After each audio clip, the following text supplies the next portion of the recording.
बिस्मिल्लाहिर्रहमानिर्रहीम। आज की क्लास में हम साइकोलॉजी की तारीफ़ और इसके अक़साम के बारे में पढ़ेंगे। यूँ तो बुक में बहुत तारीफ़ें दी गई हैं और सारी अपनी जगह पर सही भी हैं, लेकिन जो एजुकेशन पे सबसे फिट आती हैं वो सॉल मैकलीड की डेफिनेशन है। According to that definition, psychology is the scientific study of the mind and behaviour. दिमाग और हमारी आदत का साइंसी मुताला।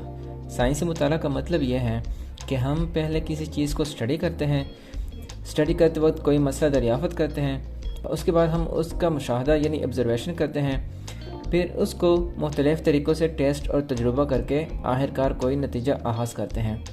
तो इस तारीफ़ के मुताबिक साइकोलॉजी इंसानों और जानवरों के दिमाग और आदत का एक ऐसा मुताला है जिसमें किसी मसला की निशानदेही करके हम इसको मुख्तलिफ़ मराहल से तजुर्बात के ज़रिए टेस्ट करते हैं और कोई नतीजा आहाज़ करते हैं। Types of Behavioral psychology, also known as behaviorism.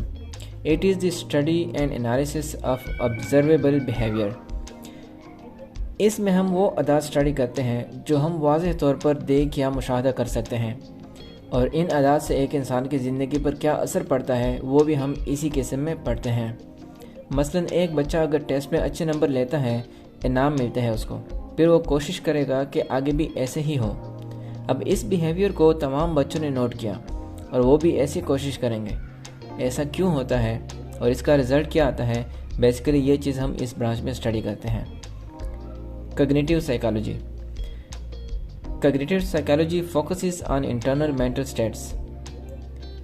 इस ब्रांच में हम सोचने, समझने या याद करने की हासियत का मुताला करते हैं। ये तीन चीज़ें कैसे किसी की ज़िंदगी पर असरअंदाज होती हैं, कैसे इनको प्रॉपर इस्तेमाल में लाया जा सकता है। साइकोलॉजी के इस ब्रांच में हम perception, motivation, emotion, language learning, memory, emotion, decision making या हर वो चीज़ जो हमारे सोचने समझने की सलाहियत के साथ ताल्लुक़ हो वगैरह का बगौर मुताला करते हैं। Developmental psychology. In this branch we study about how people grow and change throughout their life span.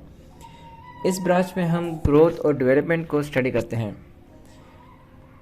कैसे एक बच्चा बड़ा होता है, इसके अंदर क्या क्या तब्दीलियाँ आती हैं, और अगर कोई वक्त के साथ बड़ा नहीं होता तो क्यों। इन वजूहात का मुताला भी इसी ब्रांच में किया जाता है। Educational psychology. Educational psychology is the branch of psychology concern with school teaching psychology, educational issues and student concern.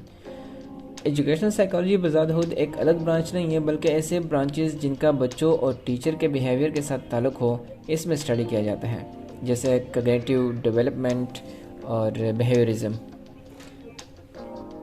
Personality psychology. Personality psychology is the branch of psychology that focuses on the study of thought patterns, feelings and behaviours that make each individual unique. Personality psychology में हम किसी बच्चे या इंसान की personality को study करते हैं। वो कैसे सोचता है, कैसे रिएक्शन करता है, इसकी आदत क्या है, उसके मतलब जो मशहूर थ्योरीज है वो फ्रॉड और एरिक्सन की थ्योरीज हैं, वो इंशाल्लाह आगे क्लासेस में आएंगी। Social psychology. In this branch we study about overall behaviour and interaction of society or a class of certain people. Social psychology individual psychology की तरह है। उसमें हम किसी एक फ़र्द को स्टडी करते हैं, जबकि यहाँ माशरे के मतलब है। इसमें किसी माशरे के मतलब हम स्टडी करते हैं। पठान और पंजाबी में क्या फ़र्क है, कौन सी आदत इनको एक दूसरे से मुख्तलिफ बनाती हैं, या यूँ कह लें कि किसी बच्चे की अकेले की परफॉर्मेंस कैसी है और ग्रुप में कैसी हैं, ये सब हम साइकोलॉजी में स्टडी करते हैं। आज के लिए इतना ही, इंशाल्लाह नेक्स्ट क्लास में मिलते हैं। थैंक यू, अल्लाह हाफ़िज़।